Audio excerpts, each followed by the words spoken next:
High. তো আজকে আমরা আবার চলে এসেছি আর আজকে ভিডিওটা খুব স্পেশাল, তোমাদের সবার জন্য আজকে কিউএনএ ভিডিও নিয়ে চলে এসেছি। তো আমার সঙ্গে তো তোমাদের সেরকম ভাবে আলাপচারিতা হয়ই না বলতে গেলে, এবং তোমরা কেউই আমাকে বলতে গেলে চেনোই না। তারপরেও দেখলাম তোমরা যেভাবে কোশ্চেন করেছো আমাকে, অবভিয়াসলি চেষ্টা করো যত সময় উত্তর দেওয়ার। তো একটা ইম্পর্টেন্ট জিনিস আর মোস্ট কমন কোয়েশ্চেন তোমরা করেছো, সেটা হচ্ছে আমি আর ঐশ্বর্য তুমি বোন কিনা। এবং প্রত্যেকটা ভিডিওতে প্রত্যেকটা ভিডিওতে ইনস্টাতে মেসেঞ্জারে তোমরা কি দুই বোন? ঐশ্বর্য কি তোমার দিদি? না, ঐশ্বর্য আমার দিদি না, আমরা দুই বোন না, আমরা স্কুল ফ্রেন্ডস, আমরা একসাথে সেম স্কুলে পড়তাম। তো দ্যাটস ইট। আমরা বোন না, তোমরা ভিডিওটা বারবার দেখবে। আমরা বোন না প্লিজ। ও মনে আরেকটা কথা হলো, আমরা নাচ শেখাই না। আমরা নাচের এখনো শিখছি, আমাদের শেখা যায় না, কবে কমপ্লিট হবে, তারপর যদি কখনো প্ল্যান করি শেখানোর তোমরা নিশ্চয়ই জানতে পারবে। আপাতত আমরা শেখাই না। তো ভিডিও শুরুতেই আমরা আমাদের বেসিক একটা ইন্ট্রো দিয়ে দিচ্ছি, কারণ তোমরা যা যা কোশ্চেন করেছো তার ম্যাক্সিমামটাই আমাদের ইন্ট্রোর উপর বেস করে। তো আমরা যদি ছোট করে একটা ইন্ট্রো দিয়ে দিই তো অনেকগুলো কোশ্চেনের অ্যান্সার একসাথে দেওয়া হয়ে যাবে। তো ফার্স্টে অনুশ্রী, কি বলবো, আমার নাম অনুশ্রী, বারাসাতে থাকি। আর অবভিয়াসলি সবাই জিজ্ঞাসা করো যে কোথায় পড়ছি, কি পড়ছি। গ্র্যাজুয়েশন কমপ্লিট হয়ে গেছে আর এখন ইউটিউব করছি তার সাথে, আর চাকরির যেরকম পড়াশোনা হয় আফটার গ্র্যাজুয়েশন সেটাই করছি। দ্যাটস ইট, ছোট ইন্ট্রো। দেন অর্ণব। তোমরা তো আমাকে কেউই চেনো না, যা বুঝতে পারছি। সবাই চেনে তোকে। কেউই চেনে না। সবাই চেনে। ঠিক আছে। আচ্ছা, তো আমি অর্ণব, আমার গ্র্যাজুয়েশন কমপ্লিট। আমি একজন প্রফেশনালি ওয়েডিং ফটোগ্রাফার, তার সঙ্গে ইউটিউব করছি, তার সঙ্গে আমি ট্রাভেল ফিল্মও বানাই। তো তোমরা যদি চাও আমার চ্যানেলে ঘুরে আসতে পারো, চ্যানেলের লিংক ডেসক্রিপশনে আছে, তাহলে সাবস্ক্রিপশন করে দিও। দেন আমি তো ঐশ্বর্য ঘোষ, আর আমার বাড়ি পাড়ার সাথে, এখন পোস্ট গ্রাজুয়েশন চলছে, সাথে ইউটিউবটা একদম ছোট্ট আর সিম্পল ইন্ট্রো। আমরা তিনজনই বন্ধু, মানে অনেকদিন আগে থেকে আলাপ। আমি আর অনুশ্রী সেম স্কুলে পড়তাম, বারাসাত কালীকৃষ্ণ গার্লস হাই স্কুলে। আর আমি হয়তো আলাদা স্কুলে পড়তাম, কিন্তু আমরা একই বন্ধু। একই জায়গায় আমি আর অনুশ্রী একদম ছোটবেলা থেকে, মানে 5 থেকে 5 to 12, আর ওর সাথে আমার আলাপ 9 এ না 11 তারপর থেকে আমরা একদম চলছে। হ্যাঁ, আমারও 11 এ। আমাদের একসাথেই আছে। একসাথে আলাপ। তো চলো কিউএনএ এর বাকি কোশ্চেনগুলো স্টার্ট করি। তো ফার্স্ট অর্ণবের কাছে একটা কোশ্চেন এসেছে যে তুই কি নিয়ে পড়াশোনা করেছিস? দাদা আমি দেখতে তো কোশ্চেনটা ও, আমি কি বানি বলবো? চেক করে নিচ্ছি না। আচ্ছা, কর। আচ্ছা, অ্যাকচুয়ালি আমি জিওগ্রাফি অনার্স নিয়ে পড়াশোনা করেছি। আমার সাথে করতো, একটু পড়াশোনা করতো না, পরীক্ষার আগে আসতো, আমাকে প্র্যাকটিক্যাল বুঝিয়ে দিত। তাও পাস করেছিলাম। তো আমাকে বলছে যে কোন অ্যাপ দিয়ে এডিটিং করো। দেখো, আমি এডিটিং করি কম্পিউটারে প্রিমিয়ার প্রো দিয়ে, আর তার সঙ্গে কখনো কখনো অ্যানিমেশন বানানোর প্রয়োজন হলে আফটার এফেক্টসে যাই, নাহলে কখনো যাই না আফটার এফেক্টসে। নরমালি এগুলো একটু বলে দে যেগুলো প্রফেশনাল অ্যাপ, সবাই আর আমাদের জিজ্ঞাসা এগুলো করে। কিন্তু প্রফেশনাল অ্যাপ, ঠিক আছে? ফোন দিয়ে কিন্তু হয় না এগুলো। ফোন দিয়ে অবভিয়াসলি করতে পারো, এবং সেটাও তুমি ভালো এটা হবে। মানে প্লে স্টোর থেকে ডাউনলোড করতে পারবে না, এগুলো কিনতে হয়। কিনতে হয়। তারপরে তোমার প্রফেশন কি? আমি আগেই বললাম আমার প্রফেশন, আমি একজন প্রফেশনালি ওয়েডিং ফটোগ্রাফার, তার সঙ্গে অবশ্যই আমি ট্রাভেল ফিল্ম বানাই। আর চ্যানেলটা প্লিজ একটু দেখো, হ্যাঁ, লিংক ডেসক্রিপশনে আছে। চ্যানেলটা খুব হ্যাঁ, সুন্দর, খুব ভালো লাগবে। সুন্দর, ও খুব খেটে কাজ করে, তোমরা সাবস্ক্রাইব করো। আচ্ছা, ভিডিও রেকর্ড করার জন্য কি ইউজ করো?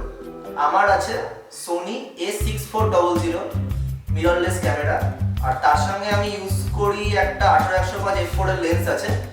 এছাড়াও আমার একটা 56mm 1.4 এর লেন্স আছে, যেটা নরমালি ফটোগ্রাফির জন্য ইউজ হয়, খুব একটা সিনেমাটোগ্রাফির জন্য ওটা ইউজ হয় না। আর গিম্বলটা বল। হ্যাঁ, একটা গিম্বলও আছে। ওটা মেন, ওটা মেন। তো আচ্ছা, next question টা বল। আচ্ছা, নেক্সট কোশ্চেন তোর কোশ্চেন আমার? এবার তোর। আচ্ছা, তো যে কোয়েশ্চেন করেছে তোমরা কে কোথায় নাচ শিখেছো, তোমরা কে কোন ফর্মে ট্রেনিং নিয়েছো। আচ্ছা, আমারটা আমি বলছি, ঐশ্বর্যটা ঐশ্বর্য বলবে। কে কোথায় নাচ শিখেছো? আমি ছোটবেলায় কত্থক দিয়ে স্টার্ট করি নাচ, আমার জার্নি। তো কত্থক শিখেছিলাম প্রথম স্বপ্না চক্রবর্তীর কাছে, স্বপ্না আন্টির কাছে। আর সেটা বারাসাতে অঙ্কুশ কলাভবন, আমাদের ওনার বড় ইনস্টিটিউট, ওখানে শিখতাম। তো তারপরে প্রায় অনেক বছর পর আমি আরও কিছু ট্রেনার চেঞ্জ করেছি। সবার নাম নিতে গেলে তো কারোটা যদি মিস হয়ে যায় সেটা খুব খারাপ ব্যাপার হবে, তো সেটা চাই না। তো তারপরে আমি আমার জনারটা চেঞ্জ করি, ওয়েস্টার্ন শুরু করি, সেটা তোমার চক্রবর্তীর কাছে স্টার্ট করি, খোঁজ ইনস্টিটিউটে। তোমরা মেবি ওনাকে সবাই চিনবে, উনি একজন বড় কোরিওগ্রাফার, উনি জি বাংলার কোরিওগ্রাফার। তো আপাতত ওখানেই শিখছি, ফিউচারে ওখানেই শেখার ইচ্ছে আছে। তাছাড়াও আরও আমাদের ইনস্টিটিউটে আর অনেক ট্রেনার আছে, তো অনেকের কাছ থেকে অনেক কিছু শিখেছি, বাট মেইন এই দুজনের কাছ থেকেই শিখেছি। তো এরপর একটা ঐশ্বর্য। তো আমি একদম ছোটবেলা থেকে স্টার্ট করি। প্রথম আমার নাচের স্কুল বারাসাত অঙ্কুশ কলাভবন, সেখানে স্বপ্না চক্রবর্তীর কাছে আমার নাচ শেখা শুরু হয় একদম প্রথম, এবং কত্থক, রবীন্দ্রনৃত্য আর ফোক এটা দিয়ে আমার জার্নিটা স্টার্ট হয়। আর আমি যখন ক্লাস 8-এ পড়ি তখন আমার স্কুলটা চেঞ্জ হয়, এবং চেঞ্জ হয়ে আমি ঋত্বিকা বাসুর কাছে শেখা আরম্ভ করি, নিকন স্কুলের নাম। তো সেই যে শেখা আরম্ভ করেছি ঋত্বিকা দিদির কাছে, এখনো সেটা চলছে আর আশা করি ভবিষ্যতেও চলতে থাকবে। আচ্ছা, আর একটা কোয়েশ্চেন আছে, তোমরা কে কোন ফর্মে ট্রেনিং নিয়েছো? আচ্ছা, ফর্মের ট্রেনিং তো কত্থক, ফোক, রবীন্দ্রনৃত্য এগুলো নিয়েছি। তাছাড়া ওয়েস্টার্নের মধ্যে যেগুলো পড়ে লাইক ওয়েস্টার্ন, তারপর ওয়েস্টার্নে কিছু ফর্মস আছে, কন্টেম্পোরারি, এই ধরনের ট্রেনিংগুলো আমি নিয়েছি মানে এখনো নিচ্ছি, আমি বলবো না আমি মানে নেওয়া শেষ হয়ে গেছে, এর কোনো শেষ নেই, এখনো নিয়ে চলছি, জানি না কবে শেষ হয়ে বা শেষ হবে কিনা কোনোদিনও। তো আমার জনার এই দুটোই। আর নতুন এছাড়া কোনো ফর্ম যেমন বেলি ডান্স অ্যান্ড অল এগুলো আমি কখনো ট্রাই করিনি, ইচ্ছা আছে করার ইন ফিউচারে, দেখি তোমাদের সাপোর্ট করে নিশ্চয়ই করবো। আর ঐশ্বর্যটা বলো। আমার একদম ছোট থেকেই শুরু হয়, যেটা বললাম যে কত্থক, রবীন্দ্রনৃত্য আর ফোক দিয়ে। তো যেরকম হয় আমাদের এখানে স্কুলগুলোতে এরকম বারবার ইয়ারলি যে পরীক্ষাগুলো হয়, তো আমার এই তিনটেতেই সেটা মোটামুটি কমপ্লিট 6 ইয়ার পর্যন্ত। তারপর নতুন করে কিছু আমার এখনো ট্রাই করা হয়নি, লাইক ওয়েস্টার্ন বা কিছু, যেগুলোতে আমি মানে প্রপার মানে পুরো ট্রেন হয়ে সেটা ট্রেনিং নেই, একদম ট্রাই করে তোমরা সেটা দেখতে পাও, যেটা ট্রাই করে বিশাল এনথুজিয়াজম আমাকে ট্রাই করার জন্য। মানে ওর অ্যাডাপশন ক্ষমতাটা মারাত্মক। আমি যখন প্রথম ক্লাসিক্যাল ছেড়ে ওয়েস্টার্নে গেছিলাম, আমার অ্যাডাপ্ট করতে জিনিসটা অনেক টাইম লেগেছিল, বাট ও অন স্পট অ্যাডাপ্ট করে, মানে ওর মধ্যে অ্যাডাপশন ক্ষমতাটা খুব আছে। ও খুবই ভালো শেখায়। হ্যাঁ, আমি বলি আমার এই শেপটা ঠিক হচ্ছে না, মানে আমার লাগছে না আমি ভালো করবো, তো সেই একটুটাও দেয় না, না তোকে ভালো লাগছে না, এটা না দিলে হবে না, আমরা টিমে ওয়ার্ক করি। আর সবথেকে বড় কথা, ও যেটা পারে সেটা পারে, আমি মিথ্যা কথা বলে তো লাভ নেই, ও পারে, ও মারাত্মক চেষ্টা, কনফিডেন্স পাই না, যেটা আমাকে অনুশ্রী পুরোপুরি দেয়। খুব চেষ্টা আছে, এটা আমার খুব ভালো লাগে। Thank you. তো যাই হোক, আমি ট্রেন বলতে গেলে রবীন্দ্রনৃত্য, কত্থক আর ফোকে, কিন্তু বাকিগুলো ট্রাই করি, কিন্তু প্রপার ট্রেনিং আমার নেই। আচ্ছা, ইউটিউব চ্যানেল গ্রো করার রিয়েল টিপস চাই, লাইক এত ভিউজ এর। দেখো, ইউটিউব চ্যানেল গ্রো করার রিয়েল টিপস বলতে আমি একটাই বলবো, নতুন কন্টেন্ট আনো এবং পর ভিডিও দিতে থাকো। আর এন্থু হারালে হবে না, একদম কোনো রকম ভাবে এন্থু হারালে হবে না। কখন তোমার কোন ভিডিও ভাইরাল হবে তুমি নিজেও জানো না। আমাদের চ্যানেলকে সবচেয়ে বেশি এন্থু দেয় ঐশ্বর্য, খুবই এটা ঠিক মারাত্মক। মানে ও না থাকলে আই ফিল লাইক চ্যানেলটা ডুবে যেত। আমি দুদিন পর এন্থু হারিয়ে ফেলি, ঐশ্বর্য আমাকে গোতায়, লিটারালি গোতায়, উঠছি রাস্তা দৌড়, কবে রিহার্সাল করবো, আমি একদম এন্থু হারিয়ে একদম ডাউন হয়ে বসে। আর আমার ক্ষেত্রেও ব্যাপারটা সেমই হয়, কারণ আমি প্রচুর বাইরের কাজ করি, তো ওয়েডিং এন্ড মিউজিক ভিডিওর কাজ করি, এত কাজ করি বলে এরাই আবার খুঁচিয়ে বলে হ্যাঁ কবে ডেট হবে, কবে আমার টাইম হবে, সেগুলো খুব ভাবে ক্যান্সেল করে। মারাত্মক। আজকে শুট আমাদের আমাদের না ডায়েরি দেখলে তোমরা পাগল হয়ে যাবে, মানে কত যে ডেট ক্যান্সেল করে আমাদের লাস্টে অনেকটা গ্যাপ যাচ্ছে শুধুমাত্র ওর জন্য। হ্যাঁ, বাট এটাও প্রফেশন, যাই হোক, হ্যাঁ কিছু করার নেই এখানে। তো সেই জন্যই অ্যাডজাস্ট হয়ে যায়, মানে আলটিমেটলি অ্যাডজাস্ট হয়ে যায়। এবার অর্ণব, নেক্সট কোয়েশ্চেন। আচ্ছা, তোকে একজন কোয়েশ্চেন করেছে যে, দাঁড়া আমি এই মুহূর্তে খুঁজে পাচ্ছি না, বাট আমার মনে আছে, কোয়েশ্চেন করেছে যে কে বেশি জ্বালায়, ঐশ্বর্যদি না অনুশ্রীদি? ঠিক করে অ্যানসার বল। দুজনেই খুবই জ্বালায়, মানে একজন তো রাত্রিবেলা, যেমন কালকে রাত্রে মনে হয় একটা দিয়ে দেবো একটা ফোন করেছিল, দাদা তুমি কি জাস্ট কম্পিউটার এডিটিং করো নাকি কোনো ফোনে করো, আর কম্পিউটার বা ফোনে কোন অ্যাপ এডিটিং করো সেটা প্লিজ শেয়ার করো, আমাদের এডিটিং সেটআপটা দেখিও। আচ্ছা, এডিটিং সেটআপ তো আমি আজকে দেখাতে পারবো না, হ্যাঁ, তো আমি নেক্সট একদিনকে আমাদের পুরো এডিটিং সেটআপের টুরটা আমি দেখাবো, যে কি আছে না আছে। তোর দেখাবি সিরিয়াসলি দেখাবো। ঠিক আছে, তো আপাতত জেনে রাখো আমি প্রিমিয়ার প্রোতে এডিটিং করি, যেটা আমি অলরেডি বলে দিয়েছি। হ্যাঁ, আর ফোনে এডিটিং করি না, ফোনে ভাবে হয় না এডিটিং, হয় না, প্রফেশনাল অ্যাপগুলোতে ফোনে অতটা ভালো হয় না। এটা ভালো হয় না। আচ্ছা, নেক্সট কোয়েশ্চেন কার? তোকে বলি এটা কোশ্চেন বল। আমি বলি বল। বলছে যে তোমরা এখনো পর্যন্ত কত টাকা আর্ন করেছো? 500 অ্যাটাক বলে এগুলোকে। এটা পারবো না শেয়ার করতে, সরি গো, এক্সট্রিমলি সরি। এটা আমি বেসিক্যালি কারো আর্নিংটাই হবে না, একদম। তবে সেই লিখেছে যে আমি শুনেছি যে ইউটিউবে ডান্স ভিডিওস এর জন্য কোনো মানি দেওয়া হয় না, এটা কি সত্যি? এটা খুব বড় মিথ্যে কথা। এটা আমাদেরকে এখনো অনেক এরকম ভুলভাল ইউটিউবের ভিডিও লিংক পাঠাচ্ছে, দেখ নাচের জন্য নাচের চ্যানেলে মনিটাইজড হবে না, আমাদের চ্যানেল অলরেডি মনিটাইজড হয়ে গেছে, আর তোমরা আমাদের দেখো পাঠাবে না ভিডিও চ্যানেলে, যদি তোমরা অ্যাড দেখতে পাও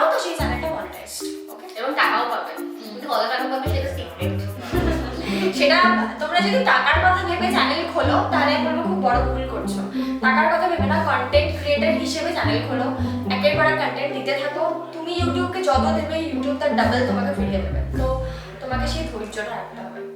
ভালো লাগবে মানে যদি সেটাকে ভালোবাসো তবেই সেটা কন্টিনিউ করবে। মানে সবাই করছে তাই ঝোঁকের বসে হ্যাঁ, পড়লে আর আরেকটা কথা হলো তুমি যদি মনে করো ইউটিউব নিয়ে তুমি তোমার ক্যারিয়ার করবে তাহলে আমি না বলবো বিকজ এটা আমি না মারাত্মক বলবো। কম্পিটিশন না বলবো। তুমি লেফট হ্যান্ডে রাখতে পারো এটা, বাট এটা তোমার মেইন ক্যারিয়ার হিসেবে নিও না। আর টাকা যে আসে সেটা যে বিশাল হিউজ অ্যামাউন্ট এটাও ভাবা ভুল। খুব ভালো। হ্যাঁ, তোমার যদি নিজের পার্সোনাল এটা চ্যানেল হচ্ছে- হয় এটা সেক্ষেত্রে হচ্ছে আলাদা। শখের জন্য তুমি এটা শখের use জন্য, করতে পারো। শখের জন্য আমরা করতে পারবো। Not for main profession. আমরা শখেই খুলেছিলাম, শখেই করছি। শখেই করে যাবো, হ্যাঁ। কতদিন করে যাবো সেটা তোমাদের প্রের উপর, তোমাদের পেরবো, তোমাদের সাপোর্টের উপর। তোমাদের ইউটিউবে আসা ইন্সপিরেশন কে? এই ব্যক্তিটি ইন্সপিরেশন কানের ধারে বলে বলে এখন যেরকম আমরা বল, অনেকেই বলি তুই বল। অ্যাকচুয়ালি আমি প্রথম যখন থার্ড ইয়ারে পড়তাম তখন আমি নাচের ভিডিও দেখে ইন্সপায়ার্ড হয়েছিলাম যে হ্যাঁ নাচের ভিডিও এইভাবে করা যেতে পারে। তখন আমার ইউটিউবের রুলস কপিরাইট সে কোনো আইডিয়াও ছিল না। কোনো আইডিয়া ছিল না। তো আমাদের সেই সময় zero idea ছিল, তো zero। সেই সময় আমি প্রথমে ঐশ্বর্যকে গিয়ে বলি কথাটা, কারণ ঐশ্বর্যের সময় তখন খুব ভালো বন্ধু ছিল। এরপরেরটা আমি বলবো। তখন- কারণ ওর কাছে পড়তে আসতো, এরপরেরটা আমি বলবো। সেই জন্য তখন আমি ওকেই ফার্স্টে বলেছিলাম, অনেকবার বলেছিলাম করার জন্য। অনেকবার। হ্যাঁ, এটা 2018 এ। এই তারপরে এটা 17 দেন ঐশ্বর্য আমাকে কল করে, অনুষ্ঠিত এরকম চ্যানেল খুলবো করবি। দেখো আমরা এক জায়গায় নাচ হয়তো শিখতাম না, কিন্তু সেম স্কুলে পড়তাম। আমরা সেখানে স্কুলের সমস্ত প্রোগ্রাম সমস্ত প্রোগ্রাম ঐশ্বর্য করতাম। আমরা ঝগড়াঝাটি করলেও আমরা একসাথে করতাম। তো সেটা অন্য গল্প, অন্য একদিন বলবো। তো দেন আমি তখন পারিনি করতে, আমি খুব অসুস্থ ছিলাম। তো তারপরে সেটা গিয়ে হলো আবার অন্য ফোন করে জ্বালাতে শুরু করলো। তারপর সেটা গিয়ে 2019 শুরু হলো। আলটিমেটলি শুরু হলো 18 শেষ থেকে প্ল্যান 18 ছিল, শেষ থেকে প্ল্যান হচ্ছিল, স্টার্ট দেন হলো। 19 বসন্ত উৎসব দিয়ে। হ্যাঁ। ও, তোমাদের বাড়ি কোথায় আমরা তো বলে দিলাম, বাড়ির সাথে বাড়ি। তোমাদের ডাক নাম কি? আমার ডাকতাম মাম্মা, আর তোমরা যে নামে ডাকবে সেটাই আমার ডাকতাম। আয়ুষী। তোর ডাক নাম বল। আমার ডাক নাম আমি বলবো। আমার ডাক নাম বান্টি। আরেকটা তো খুব famous বাড়িতে আছে। আমাকে সবাই সেটা বলেই আর ডাকে। বন্ধুরা কি বলে ডাকে? বন্ধুরা অর্ণব বলেই ডাকে। না। বন্ধুরা অর্ণব বলেই ঠিক ডাকে। আছে, এটা বলবো না। আমার ডাক নামটা খুব হাস্যকর, বলবো কিনা ভাবছি। বলো। আমার একদম পুটুক, PUTUK। হাসবে না কেউ। তো এবার নেক্সট অর্ণবকে কোশ্চেন করছে। একজন কোশ্চেন করেছে যে ফোনে যদি ভিডিও এডিট করতে চায় তো সে কিভাবে করবে, মানে কি কোন অ্যাপ ইউজ করলে ভালো দেখো হবে? ফোনের জন্য কাইন মাস্টার আছে, যথেষ্ট ভালো অ্যাপ, এবং আরো কিছু অ্যাপ আছে। তবে তোমরা কিন্তু প্লে স্টোরের ফ্রি ভার্সনটা পাবে না। এর এমওডি ভার্সন তোমরা গুগল থেকে ডাউনলোড করে নিতে পারো। এমওডি ভার্সন মানে হচ্ছে তোমাদের পুরো এপিকে ফাইলটা, মানে যেটা তোমাদের পেইড ভার্সন হয়ে যাচ্ছে না কাইন মাস্টার বা অন্যান্য অ্যাপের ক্ষেত্রে, তো সেগুলোর ওই যে পেইডটা তোমরা ফ্রিতে পেয়ে যাবে এমওডি হলে। তবে খুব সাবধানে ইউজ করবে, কারণ এমওডি ভার্সন কিন্তু অনেক সময় ফোন হ্যাক হয়ে যায় বা ফোনে ডিস্টার্ব করে, অনেক সময় ভাইরাস থাকে কিন্তু তার মধ্যে। তো সেইটা বুঝে কিন্তু এমওডি ভার্সন ইউজ করবে, না করাই ভালো। না করাই ভালো। তো আরেকটা কোশ্চেন আছে যে আমাদের কোরিওগ্রাফি কে করে? তো টিমে যে কটা নাচ আছে তার মধ্যে ম্যাক্সিমাম নাচ আমাদের দুজনের একসাথে কোরিওগ্রাফি করা। ইনস্ট্যান্ট মানে ধরো যেটা প্ল্যান হলো আমাদের দুজনে একসাথে মিট করে সেই আমরা কোরিওগ্রাফি রিহার্সালে ডেট রাখি, তো সেই ডেটে এসে আমরা কোরিও করে প্র্যাকটিস একসাথে বসে, হ্যাঁ। আচ্ছা অনেক সময় না কোরিওটা আলটিমেটলি থাকে না, শুটের সময় আমার ক্যামেরার সামনে তখন কোরিও ঠিক হয়, আবার অনেক সময় এরকম হয় যে আমি ডিরেকশন দিচ্ছি। আমরা রেখে দিই, ডিরেকশন দেয়। আমরা কিছু জিনিস রেখে দিই যে না এটা এই একটা দুটো লাইন থাক, এগুলো অন্য ডিরেকশন দিয়ে দেবো, আমরা অন স্পট করে দেবো, এরকম আর কি। আর কিছু বলিউড স্টাইলের গান যেরকম রিসেন্টলি কাল্লাই শোনা, সেগুলো অনুষ্ঠিত পুরো কোরিওগ্রাফি ও এতে ভীষণ ফ্রেন্ড। আর কিছু ক্লাসিক্যাল আছে যেরকম ধরো বলিউডের ওপর আয়াত আছে, তারপর কিছু ধরো বড় লোকের ভিডিওর মতো ফোক, সেগুলো আমার কোরিওগ্রাফি করা। তো আমরা আমার সব মিলিয়ে ঝুলিয়ে হয়। আর আমরা ভেবেছি যে পরের বাড়িতে নাম মেনশন করবো, তো তখন জিনিসটা আরো তোমাদের কাছে তোমরা বুঝতে পারবে যে তখন কে কোনটা করছে আর কোনটা টিমে যাচ্ছে। মেইনলি সবই একসাথে মিশে হয়। আমি এরকম গান গুনে গুনে বলতে পারবো না যেটা পুরোটা আমি করেছি বা যেটা পুরোটা ও করেছে। কিছু না কিছু স্টেপ হয়তো ম্যাক্সিমাম আমার থেকে কি কোনো জায়গায় ম্যাক্সিমাম, যেমন বড় লোকের ভিডিওর ম্যাক্সিমাম স্টেপ করো, ম্যাক্সিমাম লাস্ট দুটো করে তো তুমি ধরে নাও ওখানে আমি টাচই করিনি, ও ভিডিও করে পাঠিয়ে আর দিয়েছে। তখন কি হতো না, তখন লকডাউন চলছিল পুরো, হ্যাঁ, তো আমরা একসাথে মিট করতে পারছিলাম না। আমরা মিট করতে পারলে তো আমাদের কোরিওগ্রাফি একসাথেই হয়। তো আরেকটা কোয়েশ্চেন আছে, তোমাদের চ্যানেলের নাম টিমে রেখেছো কেন? আমি বলবো তোর নাম বল। অনুশ্রী। অর্ণব। ওই রিসার্চও। এই জন্য টেনে। তো থ্যাংক ইউ এতগুলো কোয়েশ্চেন করার জন্য। আমরা চেষ্টা করলাম ওভারঅল সবকিছু অ্যান্সার দেওয়ার। আর যদি কিছু আরো জানার থাকে তো কমেন্ট করো, চেষ্টা করবো পরের ভিডিওতে করার। আর একটা ও funny question হ্যাঁ, আছে। অর্ণব ম্যারিড কিনা? অর্ণব তুই কি বিবাহিত? না, এখন সেই আমরা তো সৌভাগ্য বাড়ি থেকে ওর বউকে দেখিনি। না, ও আমাদের বয়সী, ও বিবাহিত নয়, ও পিওরলি সিঙ্গেল। এটা কি আমার তো- ম্যাট্রিমনি অ্যাকচুয়ালি? হ্যাঁ, কাইন্ড অফ। ঠিক আছে, তো